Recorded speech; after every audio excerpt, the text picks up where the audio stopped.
dit. Il faut obéir. Alléluia. C'est cela. Le premier principe, l'obéissance. La provision se trouve dans l'obéissance à la voix de Dieu. C'est la première chose.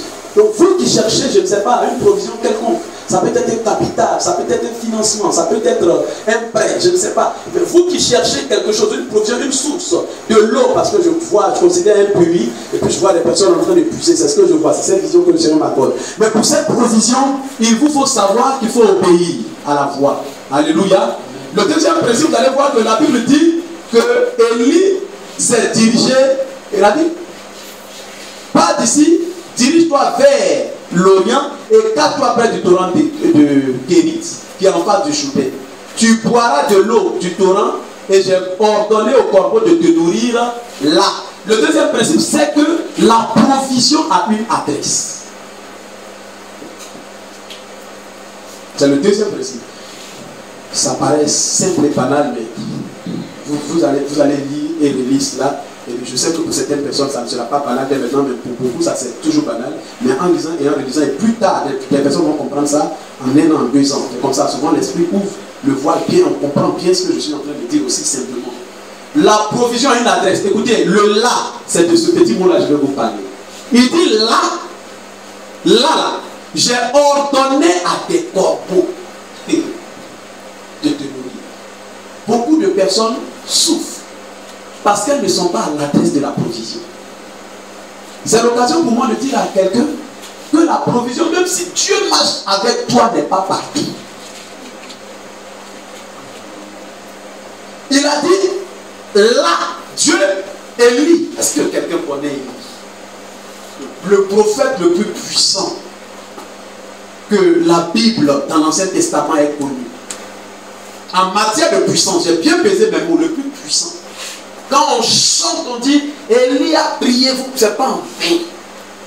Élie était l'un des prophètes qui pouvait se tenir devant les prophètes de Baal. Quand on parle de prophètes de Baal, là on voit que c'est des petites choses, des petits gens. C'était des prophètes craints. Ils avaient de cette puissance ténébreuse. Ils utilisaient des sceaux tellement démoniaques, des talismans. Ils avaient la connaissance de l'art occulte juif, qui est aujourd'hui rare parce que ces personnes qui connaissent ça ont été beaucoup anéanties. Ils sont rares dans le monde. Les parents avaient ça. Élie était le seul à pouvoir les défier. Toi, il était le seul. Il n'y a pas de garçon pour eux. Il n'y a pas. Tu vas, ils vont te terminer. Élie était le seul. Je parle de ce puissant Élie là qui entend Dieu lui dire il faut aller dans la brousse. C'est là-bas que j'ai demandé au corbeau de te nourrir. Je suis en train de dire à quelqu'un que Dieu a donné un ordre pour toi. L'ordre en question, il a ordonné à des clients, il a ordonné à des partenaires, il a ordonné à des patrons, il a ordonné à des sociétés, il a ordonné à de l'argent de te payer. Amen. Mais c'est dans un endroit spécifique. Là. Imaginez-vous que l'île ne soit pas au torrent. Avec toute l'onction qu'il a, il aurait eu faim. Aujourd'hui, il y a des personnes qui ont faim. Une faim professionnelle. Parce qu'elles ne sont pas là. Une faim matérielle. Parce qu'elles ne sont pas là. J'en parle avec beaucoup de peine. Peine parce que c'est vraiment difficile, c'est délicat, ces choses dont nous sommes en train de parler. C'est facile de les dire, mais les faire, c'est pas aussi facile. Mais bien aimé, si nous voulons voir de grandes choses, il faut qu'on marche sur ces principes. Parce que même le monde le sait. Ils vous parleront d'opportunités en affaires. Parce qu'il y a des affaires, l'opportunité, il y a des lieux où il y a des moments où, comme tu sais que là, les opportunités se promènent là. Alléluia. Donc la provision a une adresse. C'était le quatrième principe. Le deuxième principe. Le troisième principe de la provision, ce qui concerne la provision, il faut accepter que la provision sèche. Voilà une autre chose qui nous combat et qui fait qu'on n'arrive pas à aller de l'avant. La Bible, à un moment donné, écoutez, les corbeaux venaient le nourrir. Il avait de l'eau. Le torrent était là. Il y avait les corbeaux qui venaient avec de la viande, je crois même du pain. Il mangeait à sa faim. Et à un moment donné, la Bible dit le torrent s'est séché. Dis avec moi, la provision ça sèche. La provision ça sèche. Ça fait partie des principes de la vie, ça fait partie des principes bibliques. Chers travailleurs, ne soyez pas effrayés lorsque la provision ça sèche. Ne soyez pas effrayés quand les clients se font rares. Ne soyez pas effrayés quand les partenaires qui avaient signé avec vous ne veulent pas renouveler le contrat. Ne soyez pas effrayés. Ça fait partie d'un processus spirituel normal. La provision à un moment donné, ça sèche. Alléluia. Amen. Je voudrais dire à quelqu'un ici pourquoi la provision doit s'assécher. Alléluia. Parce qu'il faut que tu comprennes. Dieu est méchant, mais pourquoi est-ce qu'il peut donner une provision qui s'assèche? Bien aimé, c'est ça. Premièrement, si la provision ne s'assèche pas, tu ne bougeras pas. Donc, on ne gagnera pas le monde. Écoute, si je reste dans cette maison, que je me sens tellement bien, tellement à l'aise, que tout va rose, mais je ne bouge pas. Alors, je ne sais pas s'il y a d'autres communes à Abidjan. Je ne m'occupe même pas de savoir s'il y a d'autres pays que la Côte d'Ivoire. Alors, Dieu provoque par moments ce qu'on appelle les shakes. Des zones de turbulence. C'est exprès. Amen. C'est pas pour te tuer. C'est pour t'emmener bien au contraire à destination. La dernière fois, je vous ai dit que la vie est telle l'avion qu'on prend le vol. On sait qu'on va arriver à Roissy. Souvent, on connaît l'heure d'atterrissage. Mais ce qui se passe dans le ciel, je vous dis, personne ne sait. Mais il y a des zones de turbulence. Mais ça, ce n'est pas écrit qu'il y aura une zone de turbulence. Alléluia. Ce n'est pas parce qu'il a dit que tu vas descendre à Roissy que s'il y a des zones de turbulence, tu vas dire, pourquoi il y a ça? Tu arriveras à destination, mais il faut te préparer. Ce qui se passe au cours du vol, là, ça aussi, c'est le pilote qui gère ça. Et le pilote ici, c'est toi. Alléluia. Que le Seigneur te bénisse. Amen. Donc le troisième principe, c'est bien cela. Hein? Je dis qu'il faut accepter que la provision sèche. J'étais en train de vous dire pourquoi il faut que la provision sèche. Je dis parce que si elle ne sèche pas, quoi, nous ne bougerons pas. Nous allons rester. La deuxième chose, la raison pour laquelle la provision s'assèche, Dieu même fait sécher la provision. Et c'est la plus dangereuse. Quand la provision ne s'assèche pas, on finit par adorer la source. Par adorer la provision et on oublie la source. Est-ce que quelqu'un m'a compris? C'est tout. Moi je prends l'exemple. Si quelqu'un chaque fois vient me donner tout ce qu'il me faut pour toutes mes charges, et d'ailleurs ça ne va pas exister, vous verrez que Dieu ne permet jamais. Donc c'est là que souvent les gens disent Dieu ne donne pas tout. En fait c'est exagéré, Dieu donne tout. Nous sommes donnés, Dieu donne tout. Mais en réalité c'est cette réalité là en fait qui est peine ainsi.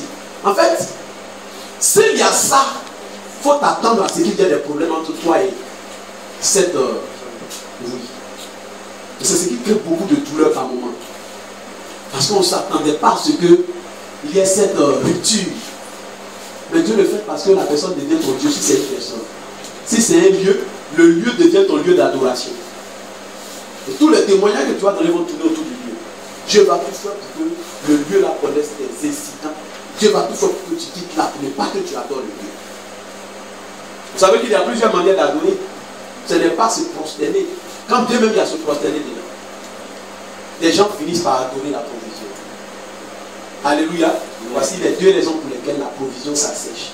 La provision sèche pour que le regard de l'adorateur soit dirigé vers Dieu, qui lui donne la provision. C'était une parenthèse pour vous expliquer pourquoi la provision sèche. Ça fait partie des mystères de la provision. Parce que justement, le fait que la provision cesse, souvent ça crée beaucoup de perturbations. Les gens ont peur. Il y a des gens qui prennent bagage pour ça, ils ferment boutique. Mais ils ne savent pas que c'est normal. C'est même là même que ça devient intéressant. Ça fait partie du cours de la provision. Alléluia. Amen. Quand la provision a séché, alléluia, la Bible dit, même le ciel s'est fermé. Il arrivera un temps au niveau des activités, au niveau du travail, où vous verrez que tout est comme bloqué. Ils ont peur quand ils disent ça. Non, ce n'est pas négativement. Vous pouvez comprendre? Ça arrive. Je vais vous dire de petits exemples. J'ai vu des travailleurs. On va dire peut-être ça dépend du travail. Mais il dit que je suis payé, mais le travail ne me sied plus. Il dit c'est la même chose. Il veut aller expérimenter d'autres choses ailleurs. Est-ce que vous me comprenez? C'est la même chose. Donc il y a un souci. Ce n'est pas le salaire. Mais il n'avance pas, il n'apprend pas. Il veut expérimenter. Ça, vous me comprenez? Ça existe. Il a pris l'exemple Le plus c'est dit, ce n'est pas financier, mais non. Il y a quelque chose. La provision, ça sèche ici. Plus rien, non. Mais il sent qu'il y a un vide, il n'apprend pas. Il se rend compte, et ça, il y a beaucoup de personnes qui n'aiment pas ça. Hein. Quel que soit le. Ça, ils préfèrent travailler ici.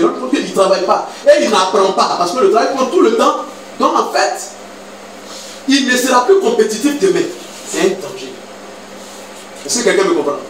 Vous voyez que ça, c'est une manière de sécher. Alléluia. Alléluia. Mais il y a autre manière de sécher. Ou même carrément, tu constates que pour ceux qui sont dans les affaires, les clients ne viennent plus. Tu te demandes qu'est-ce qui se passe. Et les gens vont prier, le pasteur va prier, tu appelles les prophètes d'Abidjan. Ils vont prier même. Ils se posent les mains aux murs et aux fenêtres. Mais il n'y a rien. Ou bien trop, il y a des petits signes. Et puis 2 mois après, c'est que tu es arrivé à l'étape où le Seigneur veut te parler. Il ne faut pas endurcir ton cœur. Il y a une chose que tu dois faire. On va la voir. Alléluia. 4e étape. Il faut avoir une conduite. Alors, comment vous appelez ça là? Conduite de changement. Il y a une façon de dire ça. Il y a un module que les gens enseignent. C'est ça, oui, c'est la conduite du changement. Donc il faut avoir une conduite de changement, mais ici par la foi. Conduite de changement par la foi. Je vous explique. Le torrent s'assèche. Et regardez, la Bible dit au verset 8, alors la parole de l'Éternel lui fut adressée en ces mots, lève-toi et va où? Va où? À Sarepta. Dis avec moi, lève-toi et va à Sarepta. Sarepta était une juste petite contrée. Un petit village. Et Dieu dit à Élie d'aller à Sarepta. Pourquoi? Est-ce que quelqu'un me suit? Pour aller trouver une vieille femme qui est veuve. Ça fait peur. Tu dormais dans un coin, quand tu te réveilles, tu mets au blé dans l'eau, tu vois. La poule, tu es là, et puis tu es là, et puis les gens. Et un matin, Dieu dit, quitte-la.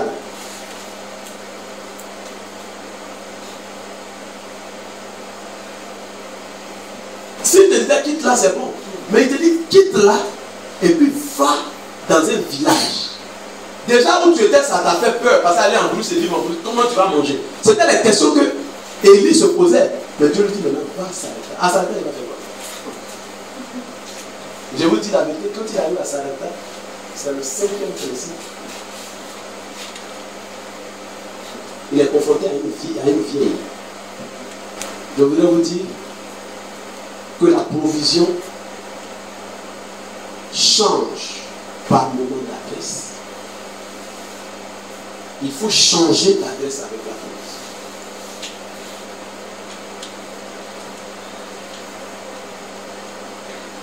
Est-ce que vous me suivez? C'est simple, les choses que je suis en train de parler, mais c'est vraiment important. Des gens auraient voulu être là, des gens auraient tout fait pour entendre ce que je veux dire. Tu constates par exemple que la couture que tu faisais là, l'atelier ne marche plus. Et par moi tu es découragé.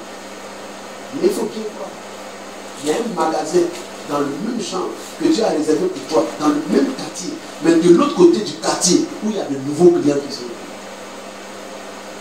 À toi de te demander, je garde ce magasin et j'ouvre un deuxième, ou bien je ferme celui-là et j'ouvre là-bas. En tout cas, les risques, c'est à toi de les calculer. Mais nécessairement, il faut que tu suives la provision. Est-ce que quelqu'un me comprend? Regarde ton frère qui est à côté, dis-lui, déplace-toi avec la provision. Déplace-toi avec la provision. Dis-lui, déplace-toi avec la provision. Déplace-toi avec la provision. Dis-lui, déplace-toi avec la provision. Déplace-toi avec la provision. Alléluia. Amen. Quelqu'un me comprend bien aujourd'hui? Amen. Vous savez, le dernier principe de la provision, c'est que le changement de source fait peur. C'est le dernier principe. Quand il arrive à Sarepta, la femme là, bien aimé, c'était nous-mêmes on allait quitter. Elle dit quoi? C'est ce que tu me dis là. Il dit, Dieu m'a envoyé ce matin que toi tu vas prendre soin de moi. La dame dit, Dieu qui t'a parlé. En fait, la Bible, vous allez voir ce que la femme dit. Dieu m'aide témoin. C'est-à-dire que si c'est vraiment Dieu qui t'envoie là, c'est que Dieu Parce que Dieu m'est témoin. Quand Élie lui a dit, donne-moi à manger, elle dit, Dieu m'est témoin qu'il ne me reste qu'une poignée de farine. Mais mes bien-aimés frères et sœurs, je vais vous dire une chose. Cette femme ne mentait pas. Il ne lui restait plus rien. Je voudrais en même temps vous dire une autre chose. Dieu avait vraiment envoyé Élie.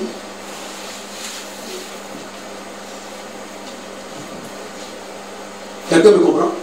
Élie avait peur. Élie connaissait sa hectare. Quand Dieu lui a dit face à il connaît, c'est un village. Il n'y a rien là-bas. Mais Élie arrive. Il arrive là-bas, il voit lui-même la réalité. Et la dame lui parle. Et lui-même sait que c'est vrai. Mais il va faire quoi? La femme aussi va faire quoi? Et quand elle dit je n'ai rien à part une poignée qui est pour moi et mes enfants, Dieu ne me parle même pas accepter la violence. Hein? Élie lui dit quoi? C'est pas grave.